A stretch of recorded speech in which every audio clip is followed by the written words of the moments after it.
Hello everyone, मैं हूं जैन शेख और आज हम लोग बात करने वाले हैं जेनेटिक्स के नेक्स्ट टॉपिक पे। तो नेक्स्ट टॉपिक पे हमारा जो आज बात करने वाले हैं वो बात करेंगे हम लोग मेंडल्स के ऑटोबायोग्राफी पे। ठीक है, तो ग्रेगर जॉन मेंडल कौन थे और उन्होंने क्या किया था, तो उनके जो है मेंडल्स की ऑटोबायोग्राफी पे फोकस करेंगे। ठीक है, और मेंडल्स के वर्क पे जो है हम लोग फोकस करेंगे कि उन्होंने जो है मेंडल्स ने जो वर्क किया था तो उसको जो है लोगों ने ध्यान नहीं दिया। ठीक है, तो उस पर बात करेंगे। और फिर इसके बाद जो है हम लोग बात करने वाले हैं rediscovery of the Mendel's work, मतलब कि उनकी जो डिस्कवरी थी मेंडल्स की तो उसको कैसे रीडिस्कवर किया गया। फिर हम लोग यहीं पे जो है हम लोग आगे पढ़ेंगे reasons for the Mendel success. ठीक है, और लास्ट में हम लोग methodology of the Mendel experiment, मतलब कि उनके एक्सपेरिमेंट का क्या मेथड था। ठीक है, तो यहाँ पे सारी चीज़ें हम लोग आज बात करने वाले हैं। और मतलब कि आज पूरा हमारा हमारा जो पूरा फोकस होगा वो पूरा का पूरा हमारा जो फोकस है वो हमारा जो है उस पे ग्रेगर जॉन मेंडल के ऊपर रहेगा। ठीक है, तो ग्रेगर जॉन मेंडल के ऊपर हमारा पूरा जो है यहाँ पे हम लोग पूरा फोकस करेंगे। तो आज हम लोग यहाँ पे बात करते हैं, चलिए ठीक है। ठीक है, तो लेकिन चैप्टर को स्टार्ट करने पहले, ये इस लेक्चर को स्टार्ट करने के पहले हम लोग इसके लास्ट लेक्चर में हम लोगों ने क्या क्या पढ़े पहले उसको बात कर लेते हैं, एक बार क्विकली रिवाइज कर लेते हैं, देख लेते हैं कि क्या क्या हमने पढ़ा है। ठीक है, तो सबसे पहले हम लोगों ने जो है इसके फर्स्ट चैप्टर में हम लोगों ने स्टार्ट किया था principles of inheritance and variation. ठीक है, principles of inheritance and variations करके जो चैप्टर था तो वहाँ पे हम लोगों ने उसके कुछ टर्मिनोलॉजी को समझा था कि हेरिडिटी क्या होता है, इनहेरिटेंस क्या होता है, वेरिएशंस क्या होते हैं, जेनेटिक्स क्या होता है, ये सारे टर्म्स को हम लोगों ने समझा था। और इसके साथ ही साथ जो है कुछ हम लोगों ने एनसीईआरटी की जो लाइन है, इंट्रोडक्टरी लाइन जो दिया हुआ है, जहाँ से उन्होंने एलिफेंट क्वेश्चन उन्होंने जो है क्वेश्चन से ही चैप्टर के स्टार्ट किया, उस पर जो है डिस्कस किए थे। इसके बाद हम लोगों ने बात किया था फिर प्री मेंडेलियन थ्योरी पे। ठीक है, तो प्री मेंडेलियन थ्योरी हमारी क्या थी, प्री मेंडेलियन थ्योरी को जिसको हम लोग ब्लेंडिंग ऑफ इनहेरिटेंस बोल रहे थे, तो ब्लेंडिंग ऑफ इनहेरिटेंस में वहाँ पे हम लोगों ने बात किया था पहली थ्योरी मॉइस्ट वेपर थ्योरी। ठीक है, जिसको जो है पाइथागोरस ने दिया था। और उसके बाद फिर हम लोगों ने बात किया था फ्लूइड थ्योरी बात किए थे। फ्लूइड थ्योरी के बाद हम लोगों ने जो है वहाँ पे रिप्रोडक्टिव ब्लड थ्योरी की बात किए थे, फिर पेंजिनेसिस की बात किए थे, वहीं पे प्री फॉर्मेशन थ्योरी की बात किए थे। ठीक है, ये सारे जो है जो अर्ली जो है थ्योरी दी गई थी, ठीक है, प्री मेंडेलियन थ्योरी जो दी गई थी इसमें से, उस पर हम लोगों ने डिस्कस किए थे। और इसके बाद जो है फिर हम लोग जो है ऑब्जेक्शंस टू ब्लेंडिंग इनहेरिटेंस, ठीक है, वहाँ पे हम लोगों ने कुछ साइंटिस्टों के बारे में देखा, तो वहाँ पे हम लोगों ने बात किया था कॉलरियूटर की। ठीक है, जॉन गोस की बात किया था, कॉलरियूटर की बात किया था, और फाइनली हम लोगों ने नॉर्डिन की बात किया था, जिन्होंने जो है कॉलरियूटर और उसके जो कॉलरियूटर थे जॉन गोस थे, उनके जो है जो कॉन्सेप्ट थे उसको उन्होंने कैसे क्या रिवाइज किया, मतलब कि उसको जो है उसको समराइज़ किया, उन्होंने उसको एक्सप्लेन किया, तो उस पर हम लोगों ने डिस्कस किया था।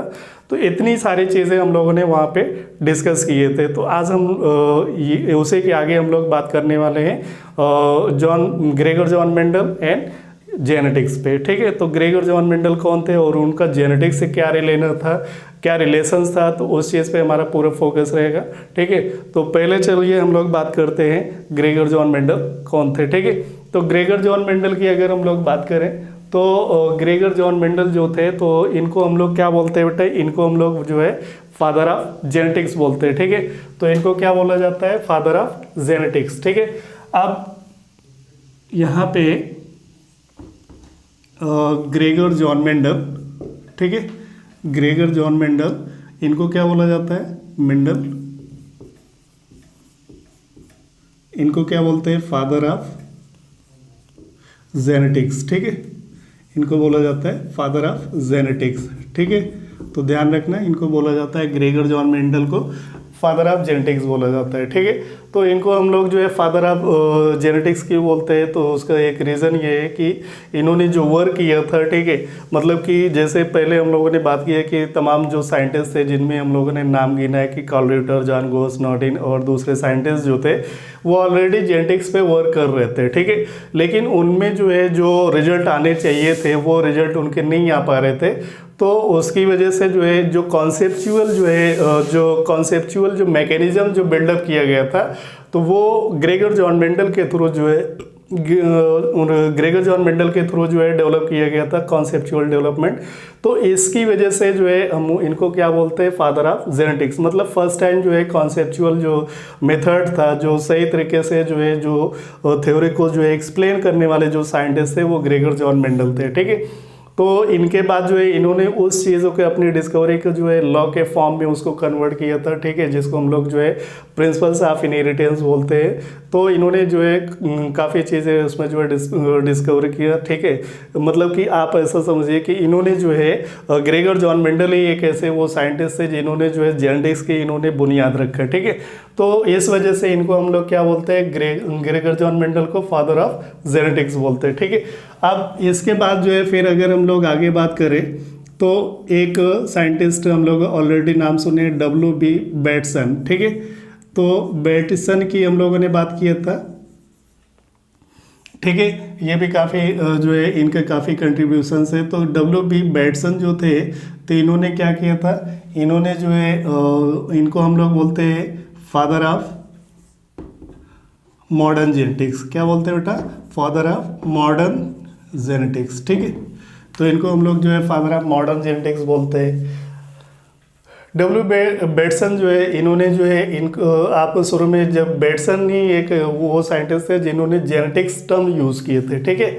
तो इन्होंने क्या कौन सा टर्म्स क्या यूज़ किया था, जेनेटिक्स, ठीक है। तो जेनेटिक्स वर्ड जो है यूज़ किया गया था टर्म्स, तो वो किसके थ्रू, बेटसन के थ्रू, ठीक है। तो इनके बारे में फिर इसके बाद जो है आपका दूसरे साइंटिस्ट का नाम आता है T.H. मॉर्गन, ठीक है, T.H. मॉर्गन। अब T.H. मॉर्गन को जो है आपने जो है आगे पढ़ेंगे हम लोग वहाँ पे। तो T.H. मॉर्गन को हम लोग क्या बोलते हैं, इनको फादर ऑफ एक्सपेरिमेंटल जेनेटिक्स, ठीक है। इनको बोला जाता है फादर ऑफ एक्सपेरिमेंटल जेनेटिक्स, ठीक है। तो ये इनको T.H. मॉर्गन ने जो वर्क किया था किस पे किया था, ड्रोसोफिला मेलेनोगास्टर, जिसको हम लोग क्या बोलते हैं बेटा, फ्रूट फ्लाई को भी बोलते हैं इनको। ये मतलब इन्होंने जो वर्क किया था ड्रोसोफिला को हम लोग क्या बोलते हैं, फ्रूट फ्लाई। तो फ्रूट फ्लाई पे इन्होंने जो है काफ़ी वर्क किया था। तो और इन्होंने जो है फ्रूट फ्लाई पे वर्क करने के बाद जो है T.H. मॉर्गन जो थे उन्होंने जो है लिंकेज का जो है इन्होंने जो है कॉन्सेप्ट बिल्डअप किया था। लिंकेज क्या होता है उसको हम लोग आगे चल करके उस पर डिस्कस करेंगे, उस पर बात करेंगे, पर्टिकुलर एक टॉपिक है तो उस पर बात करेंगे। तो उन्होंने जो है उसके ऊपर एक्सपेरिमेंट किया था, तो इस वजह से इनको भी हम लोग क्या बोलते हैं, T.H. मॉर्गन को फादर ऑफ एक्सपेरिमेंटल जेनेटिक्स, ठीक है।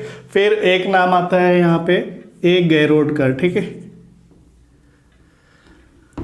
पूरा नाम ए गैरोड इनको। तो ए गैरोड को बेटा हम लोग बोलते हैं, ठीक है, फादर ऑफ ह्यूमन जेनेटिक्स, ठीक है।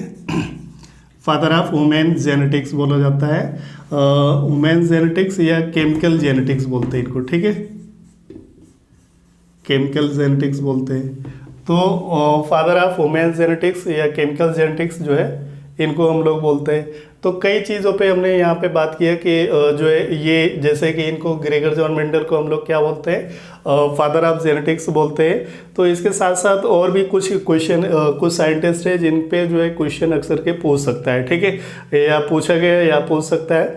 तो उनमें से जो है कुछ ये साइंटिस्ट है, W.B. बेटसन को हम लोग क्या बोलते हैं बेटा, फादर ऑफ मॉडर्न जेनेटिक्स बोलते हैं। फिर इसके बाद जो है T.H. मॉर्गन को हम लोग फादर ऑफ एक्सपेरिमेंटल जेनेटिक्स बोलते हैं। और ए गैरोड को हम लोग क्या बोलते हैं, फादर ऑफ ह्यूमन जेनेटिक्स या केमिकल जेनेटिक्स बोलते हैं, ठीक है। तो इतनी चीज़ें यहाँ पे हम लोगों ने साइंटिस्ट के कंट्रीब्यूशंस के या साइंटिस्ट के उस पर क्वेश्चन पूछे जाने की जो पॉसिबिलिटीज़ उस पर हम लोग जो है पूछते हैं। काफ़ी इंपॉर्टेंट नाम है, इनको याद रखना, ठीक है। इसके बाद फिर हम लोग जो है स्टार्ट करते हैं कि Gregor John Mendel and genetics में उनकी हम लोग ऑटोबायोग्राफी पे बात करते हैं, ठीक है। तो ग्रेगर जॉन मेंडल कौन थे, ठीक है, और उन्होंने कैसा एक्सपेरिमेंट किया था, क्या वर्क किया था, ये सारी चीज़ें हम लोग यहाँ पे डिस्कस करने वाले हैं, ठीक है। तो ग्रेगर जॉन मेंडल जो थे काफ़ी फेमस साइंटिस्ट थे, ठीक है। तो इनको अगर हम लोग बात करें तो यहाँ पे इनको ये कहाँ के रहने वाले थे, तो पहले उसकी बात करते हैं। तो सबसे पहले 22 जुलाई, ठीक है, 22 जुलाई 1822, ठीक है, 22 जुलाई सन 1822 को इनका जो है बोर्न हुए, ठीक है। और कहाँ पे हुए थे, तो इनको अगर हम लोग यहाँ पे बात करें तो यूरोप, ठीक है, यूरोप के ऑस्ट्रिया के, यूरोप के ऑस्ट्रिया कंट्री के, ठीक है,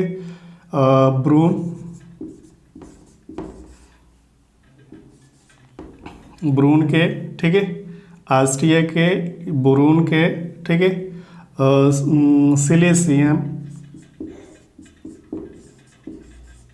सिलेसियन के हेंजेंड्रॉफ, ठीक है, हेंजेंड्रॉफ।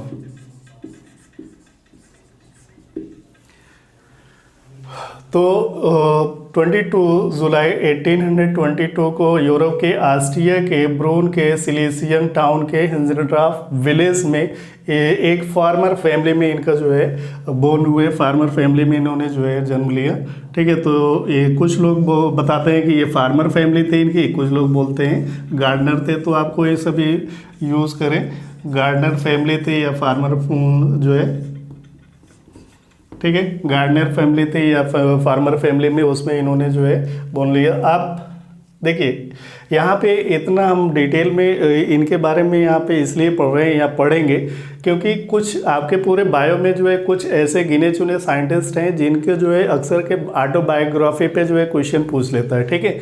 तो उनमें से जो गिने चुने साइंटिस्ट हैं उनमें से एक साइंटिस्ट ग्रेगर जॉन मेंडल आते हैं जिनके ऑटोबायोग्राफी पे अक्सर कोई क्वेश्चन पूछा जाता है, ठीक है।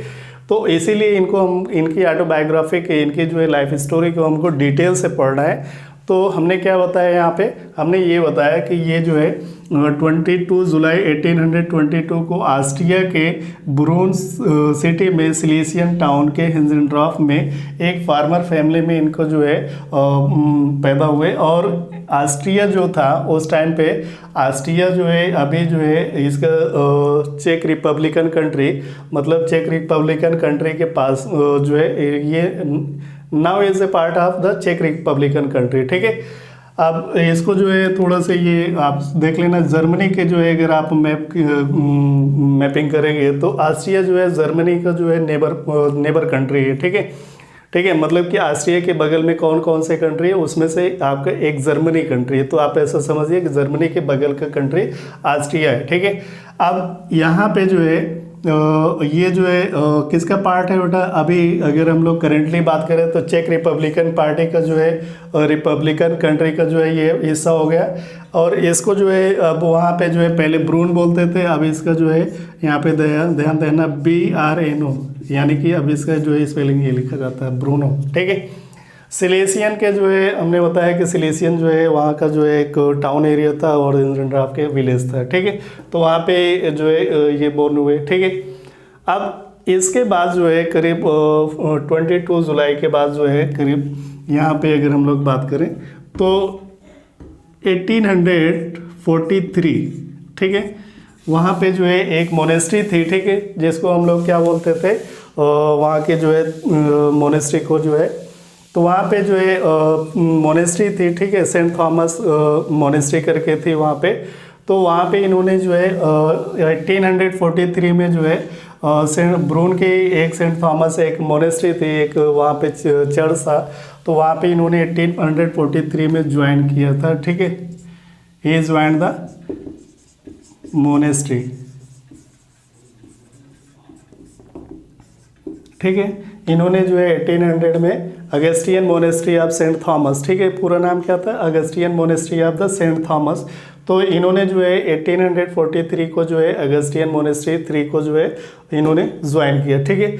इसके बाद जो है 1847 को इनको जो है वहाँ का जो है प्रेस्ट बना दिए गए, ठीक है। इनको क्या बनाया गया, प्रीस्ट बना दिए गए 1847 को, ठीक है। फिर इसके बाद जो है 1851 इनको जो है कहाँ पे भेजा गया, ही वॉज सेंट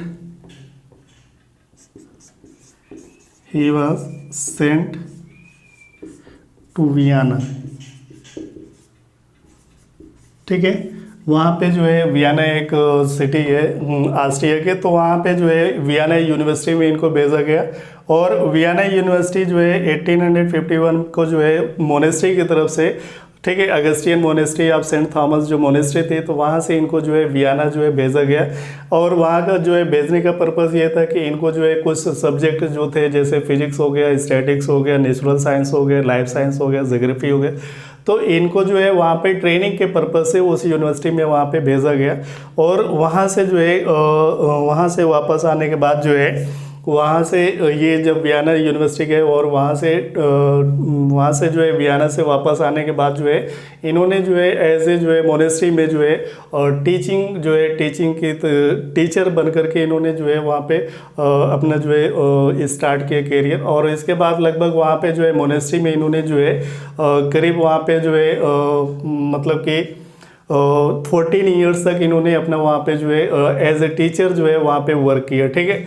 फिर इसके बाद जो है करीब 1856 में, ठीक है, इनको जो है वहाँ पे जो है एबोर्ड बनाया गया, ठीक है, ABO। अब आप बोलोगे सर एबोर्ड क्या होता है, तो एबोर्ड का मतलब होता है मठाधीश, हिंदी में हम लोग बोलते हैं मठाधीश बोलते हैं। जैसे कि वहाँ का मतलब कि इनको जो है पूरा एक वहाँ का पूरा हेड इन चार्ज बना दिया गया, पूरे मोनेस्ट्री का जो है हेड पर्सन हेड चेयर या आप जो भी कह लीजिए वहाँ का हेड पर्सन बना दिया गया, ठीक है, 1856 में, ठीक है। तो आप ये ऐसा समझिए कि ये मतलब कि जो है वहाँ पे जो है इतने सारे वहाँ पे करने के बाद जब एबोर्ड बन गए तो रिस्पॉन्सिबिलिटी वहाँ के जो है ट्रस्ट के प्रति जो है इनकी रिस्पॉन्सिबिलिटी बढ़ गई। और इसके बाद जो है फिर 1856 में जो है वहाँ पे जो मोनेस्ट्री थी, जो चर्च था, तो चर्च में जो है इनको जो है वहाँ पे, ठीक है, प्रीस्ट का मतलब यहाँ पे इनको हम लोग फादर भी बोलते हैं, ठीक है। तो एबोर्ड जब इनको बना दिए गए तो इनके साथ साथ जो है वहाँ पे जब साथ ही साथ क्या होता था कि और भी जो वहाँ पे बच्चे पढ़ने वाले होते थे तो उनको क्या करना होता था, उनके खाने पीने का सारा इंतज़ाम करना होता था। तो काफ़ी बड़ा जो है चर्च का कैंपस था, तो वहीं पे जो है कुछ जो है वेजिटेबल जो है ग्रो करवाई जाती थी। तो वहाँ पे जो है इन्होंने जो है फर्स्ट टाइम वहाँ पे जो है दो तरह के जो है पी के यानी गार्डन पी के इन्होंने जो है वहाँ पे दो तरीके के दो कलर के जो है इन्होंने सीड देखे, यानी कि उनमें जो फ्लावरिंग हो रही थी दो कलर की तरह से हो रही थी। तो इनका उसमें जो है काफ़ी इंटरेस्ट लगा कि ये जो है दो तरीके के क्यों है। तो फिर उसके बाद उनको पता चला कि जो पाइसम सटाइवम यानी कि गार्डन पी जिसको या एडिबल प्लांट एडिबल पी बोलते हैं, ठीक है। देखिए याद रखने बेटा कि यहाँ पे जो है कई तरह के जो है स्वेट पे क्वेश्चन पूछता है, स्वेट पे Mendel is work on, Mendel ने किस पे वर्क किया था, कि स्वेट पे किया था, गार्डन पे किया था, कि किस पे किया था, ठीक है, बहुत सारे पे है। तो उस पे से आपको क्वेश्चन जो लगाना है गार्डन पी पे करना है, ठीक है। गार्डन पी को ही हम लोग जो है क्या बोलते हैं, एडिबल जो है पी बोलते हैं, खाने वाली जो पी होती है उसको बोलते हैं, ये खाने वाली जो मटर होती है उसको। और उसका जो है बायोलॉजिकल नेम या साइंटिफिक नेम क्या होता है, पाइसम सटाइवम, ठीक है। तो ये एक चीज़ याद रखना है कि इनका जो स्टडी मटेरियल था जो इस पे स्टडी कर रहे थे तो उसका क्या नाम था, उसका नाम था पाइसम सटाइवम, ठीक है, पाइसम सटाइवम, ठीक है। तो पाइसम सटाइवम पे इन्होंने वर्क किया, ठीक है। इसको हम लोग क्या क्या बोलते हैं, इसको एडाइबल पी बोलते हैं, ठीक है, या इसी को हम लोग क्या बोलते हैं, गार्डन पी के नाम से भी जानते हैं, ठीक है, गार्डन पी भी बोलते हैं, ठीक। अब आगे बात करते हैं। हमने बताया था कि यहाँ पे जो है 1856 में इनको अवार्ड बना दिया गया। तो वहाँ पे जो है इनका जो है जब वहाँ पे जो वेजिटेबल थे तो उसके साथ साथ जो पाइसम सटाइवम थे जब ग्रो करवाए, दो तरह के कलर देखे फ्लावर के, तो ये काफ़ी उससे इन्फ्लुएंस है और उस पर उन्होंने जो है वर्क करना चालू किया, ठीक है। इनको स्टैटिक्स का जो है मैथ्स का बहुत अच्छा नॉलेज था, तो इन्होंने जो है उसका एक्सपेरिमेंट करना चालू कर दिया और एक्सपेरिमेंट करने के बाद जो है मतलब उन्होंने जो है अब एक्सपेरिमेंट करना था तो उनको जो है उन्होंने जो है सबसे पहले उनको क्या करना था कि एक मटेरियल सेलेक्ट करना था कि किस पे वर्क करना है। तो सबसे पहले इन्होंने पाइथन सटाइवम को सेलेक्ट किया, लेकिन उनको जो है पाइथन सटाइवम जो है उसकी और भी दूसरी सब स्पीसीज थी उसको भी रिक्वायर्ड पड़ी।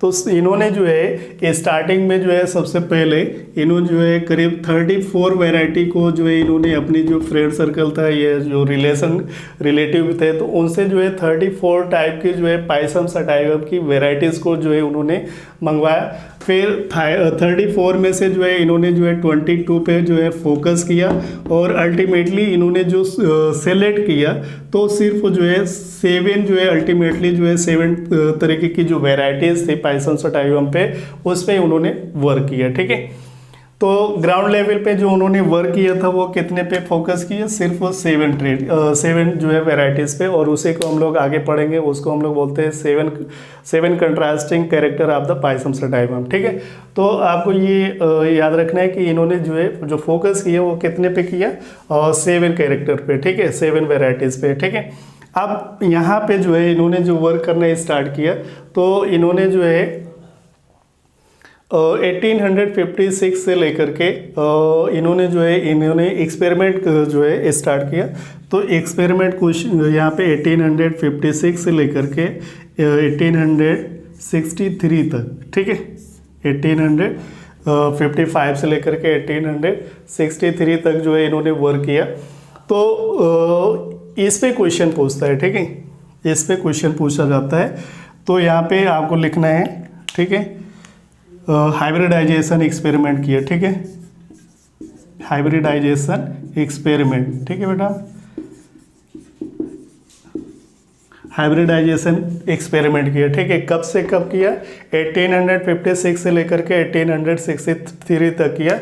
और ये जो आपको हम बता रहे हैं ना कि यहाँ से ये इतने में जो है बोर्न हुए, ये वो, इतना सब आपको पढ़ने की ज़रूरत नहीं है, सारे आपको ईयर याद रखने की ज़रूरत नहीं है। इनमें से कुछ आपको ईयर याद रखना है। ठीक है, एक तो जैसे कि आपको इस पे याद रखना है, पहले इस वाले पे 1822 जुलाई, और इसके बाद जो है फिर इस पे याद रखना है। ये बहुत इंपॉर्टेंट है क्योंकि इस पे कई बार क्वेश्चन पूछा जा चुका है, तो आपको ये वाला ईयर याद रखना है। तो इसमें से सारे आपको ईयर पढ़ने की ज़रूरत नहीं है, इसमें से जो इम्पॉर्टेंट आपके एक तो ये हो गया और एक ये हो गया, और आगे पढ़ेंगे तो उस पर जो है आपको पढ़ना है। ठीक है, तो इसके बाद जो है 1856 में जो है 1863 तक इन्होंने हाइब्रिडाइजेशन के एक्सपेरिमेंट किए, और करीब जो है 1865 में, ठीक है, तो 1865 में इन्होंने जो है वहाँ पे ब्रोन में ही जो है वहाँ पे एक मोनेस्ट्री थी। ठीक है, जिसको हम लोग क्या बोल रहे थे, वहाँ से एक ब्रोन से ही एक जो है मतलब आप ऐसा समझिए कि एक वहाँ पे कम्युनिटी थी जो क्या करते, साइंस के जर्नल को पब्लिश करता था। ठीक है, और उसका क्या नाम था, उसको हम लोग बोलते थे नेचुरल हिस्ट्री सोसाइटी ऑफ ब्रून। क्या बोलते थे, natural history society of Brunn. तो वहाँ पे जो है कई वो जो ट्रस्ट था, वो जो कम्युनिटी थी, कई तरीके के जो है जर्नल को पब्लिश करता था। तो वो 1865 में उन्होंने जो है मेंडल ने जो है करीब वहाँ पे उन्होंने जो है क्या किया कि 2-3 मीटिंग वहाँ पे अटेंड किया। उसके बाद जो है नियर अबाउट जो है 1866, ठीक है, 1866 में जो है इन्होंने जो है अपने हाइब्रिडाइजेशन के जो एक्सपेरिमेंट थे उसको इन्होंने पब्लिश कराया। ठीक है, तो ही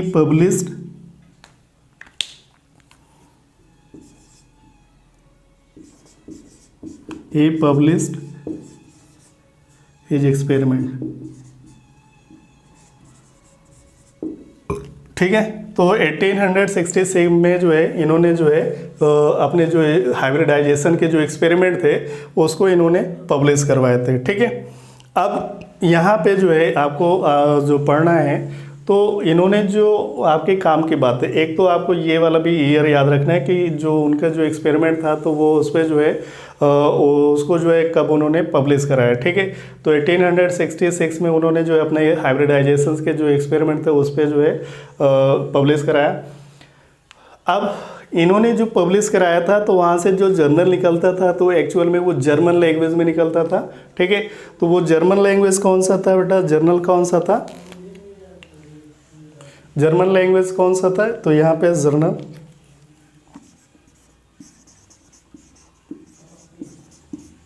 ठीक है, तो जर्नल जो था वो आपका जर्मन लैंग्वेज में था। और जर्मन जो लैंग्वेज थी तो उसमें जो है जो जनरल था तो उसका नाम था नेचर फॉर सेंडर वेरिन। ठीक है, क्या नाम था, नेचर फॉर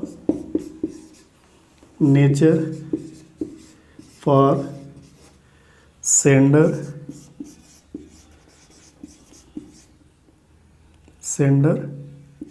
वेरिन। ठीक है, नेचर फॉर सेंडर वेरिन। ठीक है, अब ये तो मोनेस्ट्री की तरफ से पब्लिश किया था, लेकिन ये जो है जर्मन लैंग्वेज में पब्लिश जो हुआ था वो उसका जो टाइटल था वो अलग था। ठीक है,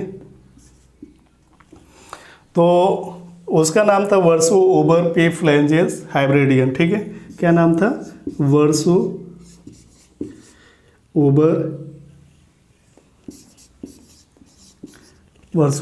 पी फ्लैंजेन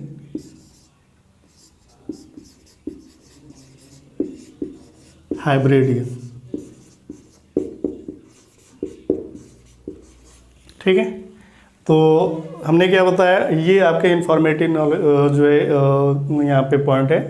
तो जर्नल जो था तो वो उसको जो है जो पब्लिश कराया गया था तो वो उसका टाइटल जो था नेचर फॉर सेंडर वेरिन करके था। ठीक है, और उस पर जो है जो उसका जो टाइटल था उसको जो है वो जर्मन लैंग्वेज में जो पब्लिश हुआ था उसका नाम था वर्सो ओबर पी फ्लैंजेन हाइब्रिडियन। ठीक है, अब इसको जो है जो वहाँ पे जो है जो ट्रस्ट था, जो मोनेस्ट्री थे जो पब्लिश कराते थे, तो उस मैगजीन का नाम था the annual proceeding of natural history society of Brunn. ठीक है, तो बुक का क्या नाम था बेटा, मैगजीन का नाम था यहाँ पे,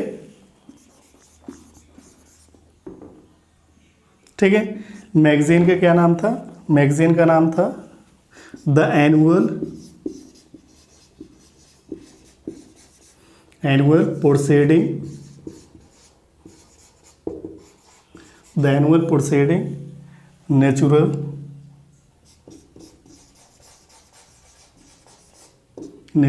history। ठीक है, the annual proceeding of natural history society of Brunn।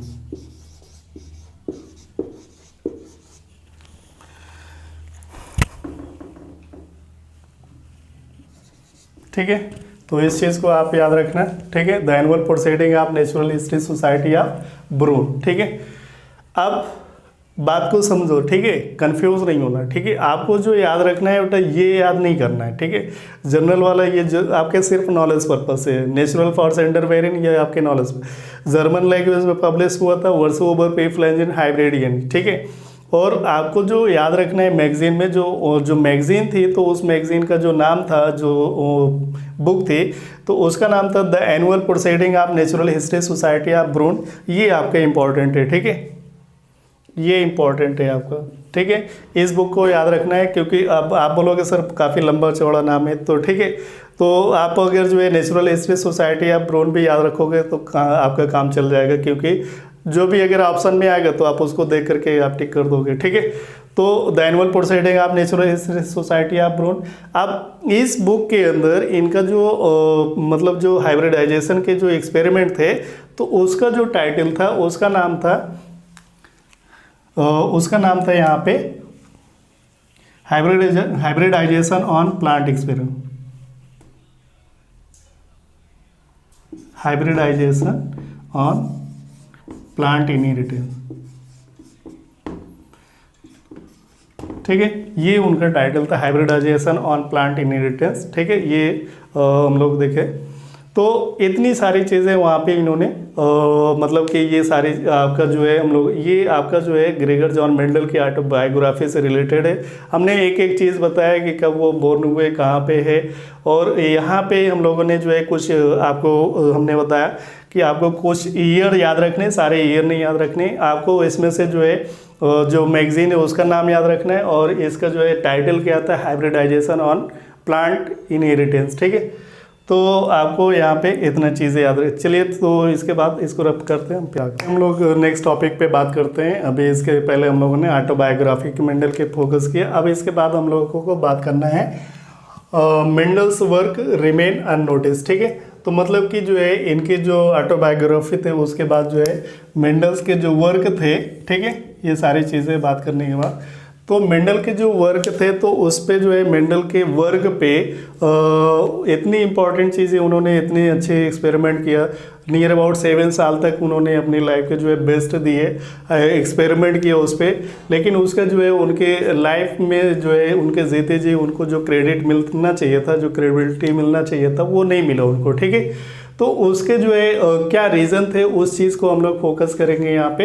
तो हमारा यहाँ पे मेंडल्स वर्क रिमेन अननोटिस। ठीक है, तो सबसे पहले जो है हम लोग यहाँ पे कुछ बातों पे फोकस करते हैं। तो पहला जो सबसे बड़ा रीज़न था वो जो आपको हमने मैगजीन का नाम बताया, जो बुक का नाम बताया, क्या नाम था, the annual proceeding of natural history society of Brunn. तो उसका जो था उसका सर्कुलेशंस बहुत कम था। ठीक है, तो उसमें क्या हुआ, पहला रीज़न क्या था कि लिमिटेड सर्कुलेशंस था। ठीक है, लिमिटेड सर्कुलेशंस था। ठीक है, मतलब क्या था कि उस टाइम पे जो है इतना ज़्यादा एडवांस टेक्नोलॉजी थी नहीं, इतना बढ़िया जो है जैसे आजकल जो है डिजिटल पूरा डिजिटल वर्ल्ड है, तो पहले इतना था नहीं। तो पहले क्या था कि जो है एक जो भी जर्नल या जो भी चीज़ें रिसोर्सेज होती थी तो वो हमारे पास क्या होती थी, उस टाइम पे जो है हमारे पास जो है एक सिर्फ जो है न्यूज़पेपर होता था या मैगजीन होती थी, जिसके थ्रू एक हम लोग जो है कम्युनिकेट कर पाते थे एक से दूसरे लोगों के बीच में। ठीक है, तो उसका जो है जो वहाँ पे ब्रून जो ब्रून में जो मैगजीन पब्लिश हो रही थी तो उसी के आसपास के जो जोन थे तो वहीं पे सिर्फ पब्लिश हो पा रही थी, बाकी जगह पे पब्लिश नहीं हो पा रही थी, तो इसलिए लोगों को ज़्यादा वहाँ पे पता नहीं चला। ठीक है, तो एक तो ये लिमिटेड सर्कुलेशंस था। दूसरा ये कि ही सेल्फ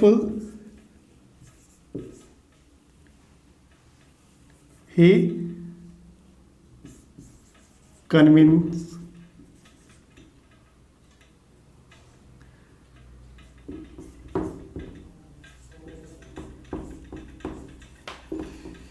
ही कन्विंस सेल्फ। ठीक है, मतलब कि जो है he could not convince self, मतलब यहाँ पे कुड नॉट लिख लो,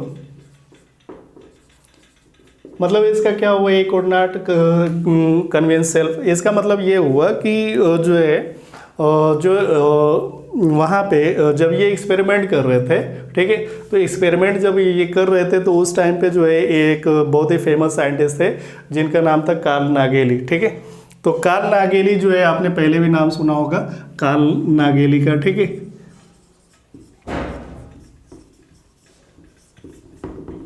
कार्ल नागेली जो साइंटिस्ट थे तो ये उस टाइम के जो है एक फेमस बॉटनिस्ट थे। तो ग्रेगर जॉन मेंडल जो थे तो वो एक स्टैटिकल थे, तो उन्होंने जो है सजेशंस के लिए जो है उनसे बात किया। उन्होंने लेटर लिखा कार्ल नागेली के कि मैं इस चीज़ पे हाइब्रिडाइजेशंस पे एक्सपेरिमेंट कर रहा हूँ, तो मेरे लिए कौन सा बेस्ट जो है मतलब कि जो है स्टडी मटेरियल होगा, बेस्ट एक्सपेरिमेंटल मटेरियल कौन सा होगा। तो उन्होंने मेंडल ने बताया कि मैं पाइथन सटाइवा पे वर्क कर रहा हूँ। तो कार्ल नागेली जो है उनके लेटर को जो है उन्होंने रिस्पांस दिया। उन्होंने कहा कि ये जो जिस पे वो वर्क कर रहे हैं उस पे जो है उस तरह के डिज़ायर कैरेक्टर नहीं आ पाएंगे जैसे आप चाह रहे हैं। ठीक है, तो उन्होंने सजेस्ट किया कि आप जो है एक हॉकवीड जो है, ठीक है, हॉकवीड प्लांट होता है उस पे वर्क करो। ठीक है, हॉकवीड को हम लोग क्या बोलते हैं, साइंटिफिक नेम क्या होता है, इसको बोलते हैं हायरेसियम। ठीक है, इसको हायरेसियम भी प्लांट बोलते हैं। ठीक है, हायरेसियम के नाम से जाना जाता है। तो इन्होंने बोला कि कार्ल नागेली ने कि इन्होंने सजेस्ट किया कि हॉकवीड के ऊपर जो है अगर एक्सपेरिमेंट करो तो शायद जो है आपको जो है रिजल्ट मिल जाए। ठीक है, तो यहाँ पे कार्ल नागेली ने इन्होंने सजेस्ट किया, ठीक है। अब कार्ल नागेली का आप नाम सुना होगा, जब हम लोगों ने जो है 5th चैप्टर वहाँ पे एनाटॉमी के 11th स्टैंडर्ड के एनाटॉमी इन फ्लावरिंग प्लांट जब पढ़ते हैं तो वहाँ पे इनका जो है मेरिस्टेमेटिक टिश्यू जब आपने पढ़ा था वहाँ पे, तो मेरिस्टेमेटिक टिश्यू की जो है उसके एक्सप्लेनेशंस के लिए कई थ्योरी दी गई थी। अगर आपको याद होगा कि वहाँ पे हम लोगों ने जो पढ़ा था एपिकल सेल थ्योरी पढ़े थे, ठीक है, ट्यूनिकल कार्पस थ्योरी पढ़े थे, वहीं पे हिस्टोजन थ्योरी पढ़े थे। तो वहीं पे जो एपिकल सेल थ्योरी आती है तो किसने दिया था? कार्ल नागेली ने दिया था। तो इसकी वजह से जो है मेंडल ने जो है उनके पास सजेशंस लेने के लिए लेटर लिखा था। तो उन्होंने किस पे बताया कि हॉकवीट पे। अब हुआ क्या, हॉकवीट पे जो है जब मेंडल ने वर्क करना स्टार्ट किया तो उस पर क्या हुआ कि जो हॉकवीट का जो प्लांट होता है उसमें विदाउट पॉलिनेशन जो है सीड को जो है डेवलप करने की प्रोसेस होती है। तो जिसकी वजह से होता है क्या है कि उसमें कई सारे जो है अनवांटेड जो है ट्रेड्स उसके अंदर डेवलप हो जाते हैं। तो मेंडल जब उसके ऊपर वर्क कर रहे थे तो उससे क्या हुआ कि जो चीज़ें वो मतलब कि जो डिज़ायर ट्रेड्स वो चाह रहे थे, जो एक्सपेक्ट कर रहे थे, वो उनको मिल ही नहीं रहा था, सारा का सारा हॉस पॉस हो रहा था। तो उसकी वजह से उन्होंने जो है हॉकवीट पे काम करना बंद कर दिया था और फाइनली अपना जो है उसे पाइसम सटाइवम पे वर्क किए, ठीक है। लेकिन वो श्योर नहीं थे कि जो मैंने जो एक्सपेरिमेंट किया है वो उसका सही में एक्चुअल में कुछ उसका सही इम्पैक्ट है कि नहीं है। तो वो थोड़ा सा कन्फ्यूज़न के उसमें कंडीशंस में थे। तो इस वजह से जो है वो अपने आप को भी कन्वीनियंस नहीं कर पा रहे थे कि जो मैंने लिखा है, जो मैंने किया है वो सही है, ठीक है। तो हमने यहाँ पे तो एक रीज़न उसमें से एक ये था। दूसरा जो है यहाँ पे दूसरा एक रीज़न ये था कि एग्रेसिवनेस, लैक ऑफ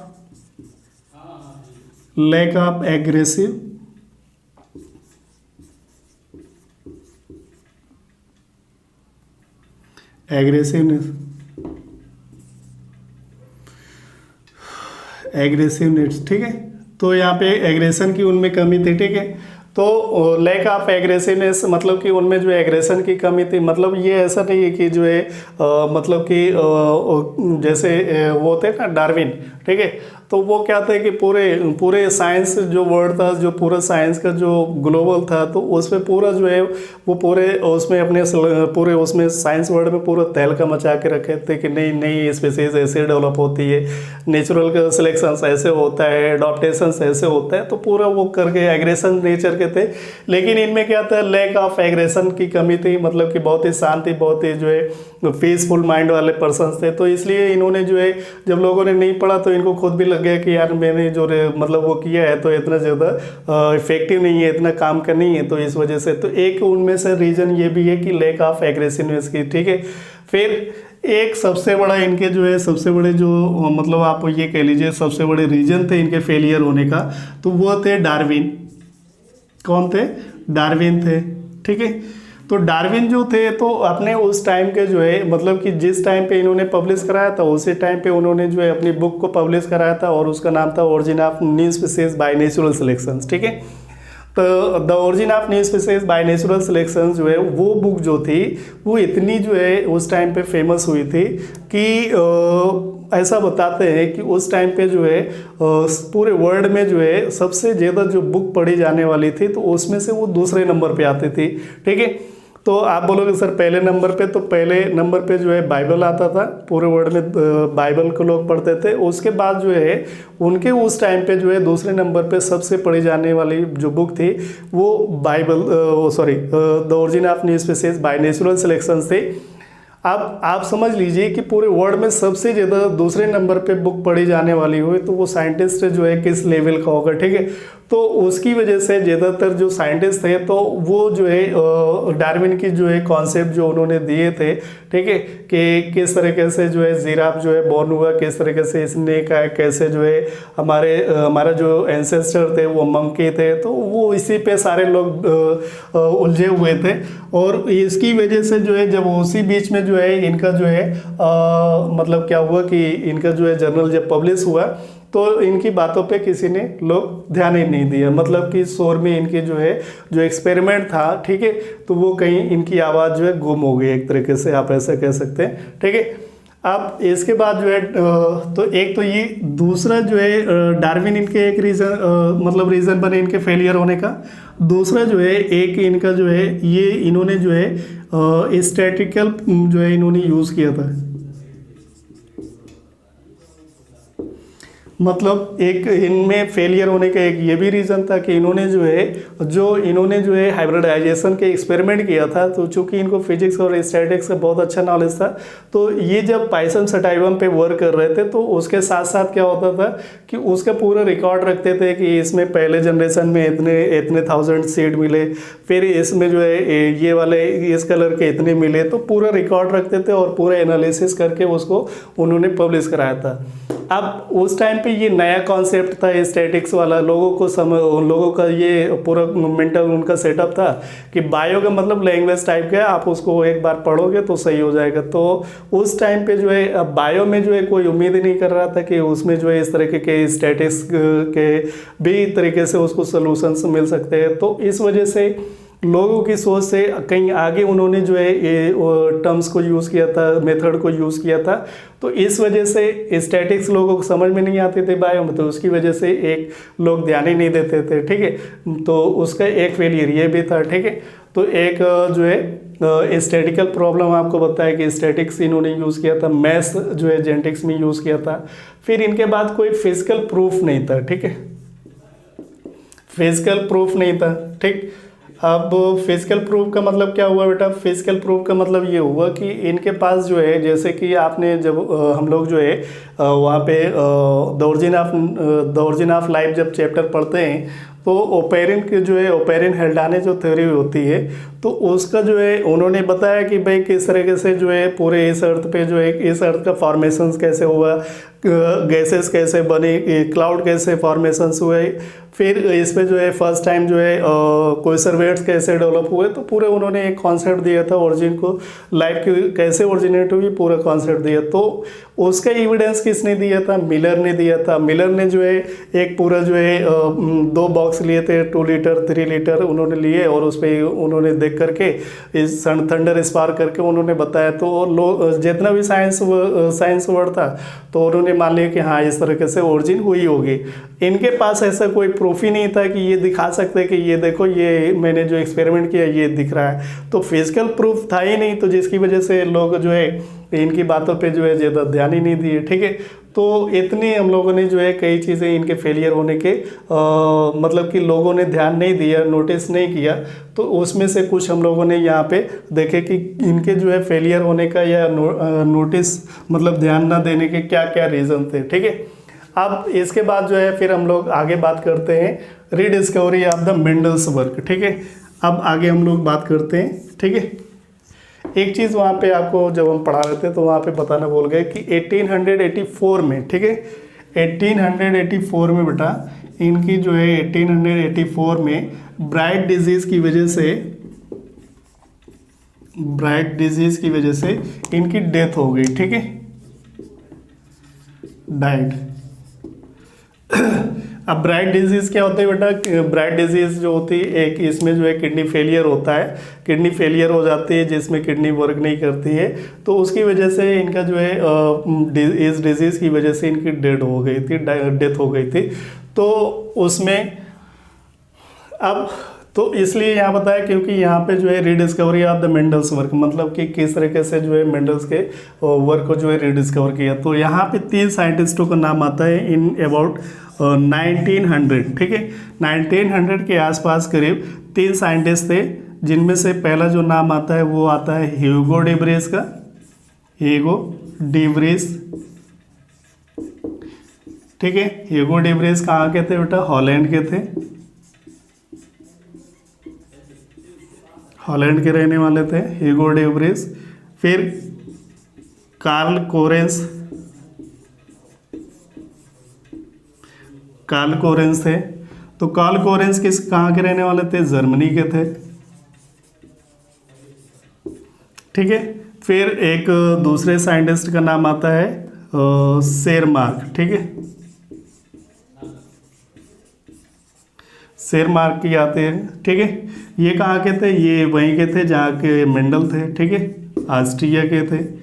तो 3 साइंटिस्ट थे, ठीक है। 3 साइंटिस्ट अलग अलग कंट्री में, मतलब एक हॉलैंड में रह रहा है, एक जर्मनी में रह रहा है, एक ऑस्ट्रिया में रह रहे, तीनों अलग अलग जगह पे रह करके इन्होंने जो है अलग अलग एक्सपेरिमेंट किए और वही रिजल्ट निकाले जो नियर अबाउट जो है 34 ईयर पहले या 32 ईयर्स पहले ग्रेगर जॉन मेंडल पहले ही दे करके चले गए थे, ठीक है।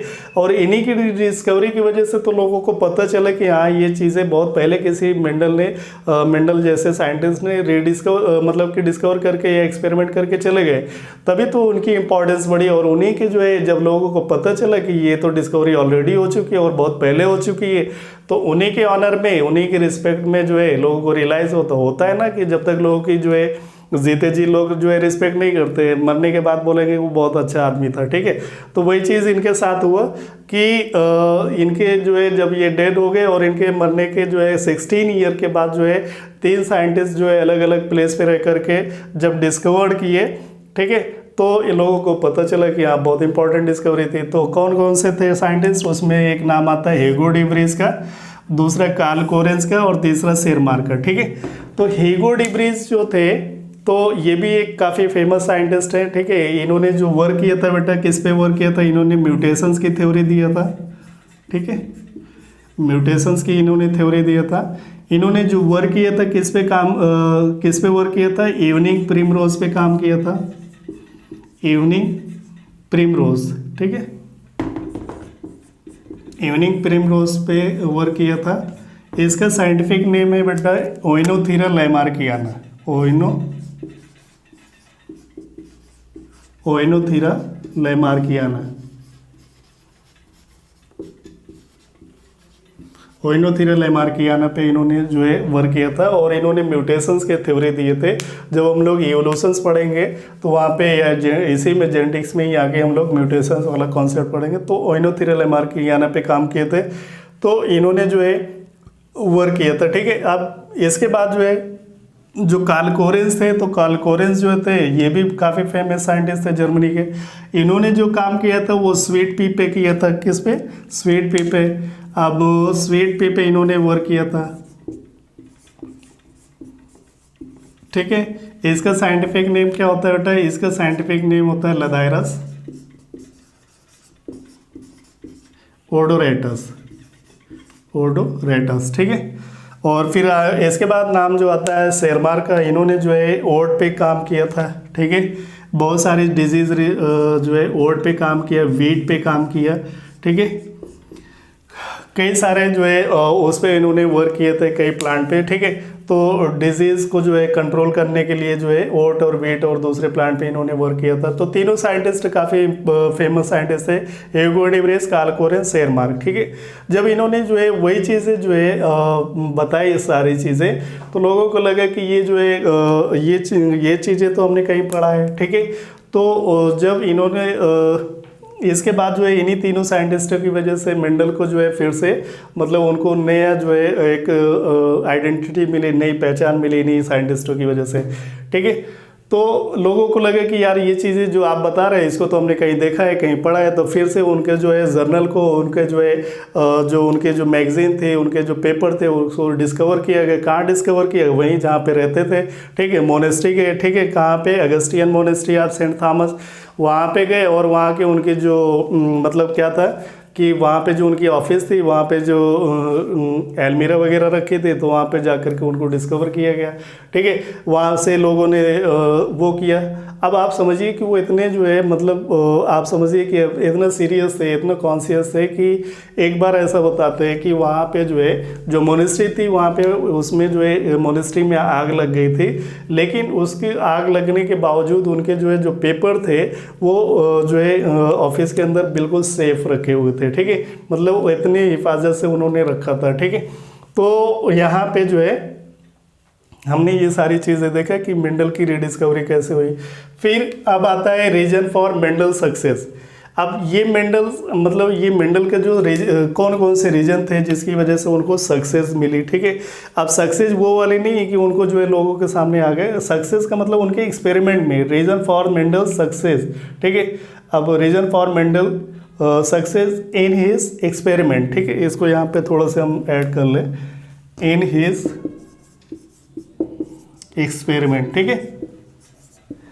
तो इसमें जो है मेंडल जो है रीजन मतलब मेंडल के कौन कौन से रीजन थे जी उनके सक्सेस, उनका जो एक्सपेरिमेंट किया था तो उनमें कौन कौन से ऐसे रीजन थे जिसकी वजह से उनको सक्सेस मिली। ठीक है, तो सबसे पहले तो हम लोग अगर बात करें तो सबसे पहले उन्होंने जो एक्सपेरिमेंट के लिए उन्होंने जो मटेरियल सेलेक्ट किया था वो किया था पाइसम सटाइवम पे। पाइसम सटाइवम आप जानते हैं कि एक सीजनल ग्रोइंग करने वाला प्लांट होता है, नियर अबाउट 3 मंथ्स में वो अपनी एक लाइफ साइकिल को पूरा कर लेता है। ठीक है, तो कम टाइम पे जो है कई जनरेशन्स पे जो है हम जो है उन्होंने जो है पूरा फोकस किया। उन्होंने जो है first generation, second generation, third generation और कुछ में तो उन्होंने 4th जनरेशन तक स्टडी किया था। ठीक है, तो मतलब कि अगर हमको 4 जनरेशन के स्टडी करना है तो कम शॉर्ट ड्यूरेशंस में हम लोग कई जनरेशन का स्टडी कर सकते हैं। ठीक है, एक तो रीज़न ये था। अब यहीं पे अगर जो है वो जो है मैंगो का प्लांट ले लेते तो फिर तो पूरे लाइफ वो स्टडी करते रहते, एक्सपेरिमेंट करते, रिजल्ट ही नहीं मिलता क्योंकि नियर अबाउट 50 ईयर्स होती है उसकी लाइफ स्पैन। और आप बनियन ट्री ले लेते तो फिर तो 2-3 पीढ़ियाँ ख़त्म हो जाती। वहीं पे अगर पीपल ले लेते तो 2 से 3 हज़ार तक उसका लाइफ स्पैन होता है, एक ही मतलब कुछ हो ही नहीं पाता। ठीक है, तो एक तो उनका ये उन्होंने जो है जो मटेरियल सेलेक्ट किया एक्सपेरिमेंट के लिए तो वो उन्होंने जो लिया तो वो ड्यूरेशन उसका जो है लाइफ स्पैन उसका कम था। ठीक है, दूसरा जो है जो मतलब कि उसमें जो है जो पाइसम सटाइवम की जो वेराइटीज़ होती है तो उसमें जो है सेल्फ पॉलिनेशंस होता है। ठीक है, मतलब उसका नेचुरली इस तरीके से फ्लावर का जो है बनावट ऐसी होती है कि उसके अंदर जब बर्ड कंडीशंस में होता है तभी उसके अंदर जो है क्या होता है कि सेल्फ पॉलिनेशंस हो जाता है। ठीक है, तो मतलब कि वहाँ पे एक चीज़ ये क्रॉस पॉलिनेशंस नहीं हो पाएगा। क्रॉस पॉलिनेशंस अगर हो जाएगा तो उससे क्या होगा कि उससे कैरेक्टर चेंज हो जाएंगे क्योंकि मियोसिस डिवीजन्स होगा। ठीक है, मियोसिस डिवीजन्स हो जाएगा तो वेरिएशंस आ जाएंगे। मेंडल ने तो अपने पूरे लाइफ का जो है उन्होंने लगभग 2 साल तक जो उन्होंने 7 ईयर तक वर्क किया ना, कब से 1856 से लेकर के 1863 तक उन्होंने जो वर्क किए तो उन्होंने जो है सिर्फ जो है प्लांट की ये डिसाइड करने में उन्होंने जो है एक्सपेरिमेंट करने में लगा दिए कि जो उन्होंने प्लांट लिया है जो पाइसम सटाइवम का उन्होंने जो है सीड सेलेक्ट किए है ठीक है, तो वो प्योर है कि नहीं प्योर है, मतलब कि ऐसा तो नहीं हाइब्रिड वाला प्लांट डेवलप हो गया और नए कैरेक्टर डेवलप हो रहे हैं और उसकी वजह से जो है इस तरह के कैरेक्टर आ रहे हो। ठीक है, तो उन्होंने जो है इसके लिए जो है उन्होंने एक इसको चेक करने के लिए उन्होंने रेसिप्रोकल क्रॉस करवाया था। ठीक है, कौन से क्रॉस बेटा? रेसिप्रोकल क्रॉस बोलते हैं। तो उन्होंने जो है रेसिप्रोकल क्रॉस से जो है क्या होता है, एक को पहले हम मेल की तरह यूज़ करते हैं फिर दूसरे को मेल यूज़ करते हैं, मतलब जो पहले मेल को यूज़ कर रहे हैं उसको नेक्स्ट जनरेशन में फीमेल की तरह यूज़ करेंगे। तो दोनों तरीके से उन्होंने जो है उसको क्रॉस करके चेक किया कि कहीं ऐसा नहीं है तो इसका मेल चेंज करने के बाद जो है नया कैरेक्टर तो नहीं आ रहा है, तो उसको हम लोग क्या बोल रहे थे? Reciprocal cross. ठीक है, तो पहला एक ये। अब ये एक रीज़न था। दूसरा और रीज़न था कि उसमें लिंकेज वगैरह नहीं था। ठीक है, लिंकेज मतलब कि जैसे कुछ प्लांट जो बाद में डिस्कवर किए गए तो इस बात में लगे थे कि उसमें जो है ब्लेंडिंग इनहेरिटेंस नहीं था, उसमें लिंकेज वगैरह नहीं थे, जिसकी वजह से क्या हुआ कि ग्रेगर जॉन मेंडल को उनके वर्क में सक्सेस मिली। ठीक है, और भी बहुत सारे रीज़न थे जिनमें से कुछ आपको मेन बताए। ठीक है, फिर रीजन फॉर मेंडल सक्सेस के बाद जो है methodology of the Mendel experiment. ठीक है, तो ये काफ़ी बड़ा टॉपिक है, इस पे जो है नेक्स्ट टाइम फिर हम लोग बात करेंगे। तो चलिए ठीक है, आज हम लोगों ने यहाँ पे बात किया कि कौन मेंडल की पूरी ऑटोबायोग्राफी हम लोगों ने देखा और उसके साथ साथ हम लोगों ने वहाँ पे जो है उनकी ऑटोबायोग्राफी, उनके मेंडल के सक्सेस होने के क्या रीज़न थे, ठीक है, उनके जो है रीडिस्कवरी कैसे की गई और उसके बाद फिर हम लोगों ने जो है उनके एक्सपेरिमेंट में उनके जो है कैसे उनको सक्सेस मिली, उसके क्या रीज़न थे। तो ये सारी बातें आज हम लोगों ने देखा। ठीक है, नेक्स्ट टाइम हम लोग जो है इसी पे बात करेंगे कि उनके जो है एक्सपेरिमेंट करने की जो मेथडोलॉजी थी वो क्या थी, कैसे थी, जिसकी वजह से उन्होंने उनको सक्सेस मिली, और उसके साथ साथ 7 ट्रेड्स की बात करेंगे। तो ये सारी बातें हम लोग नेक्स्ट टाइम करेंगे। ठीक है।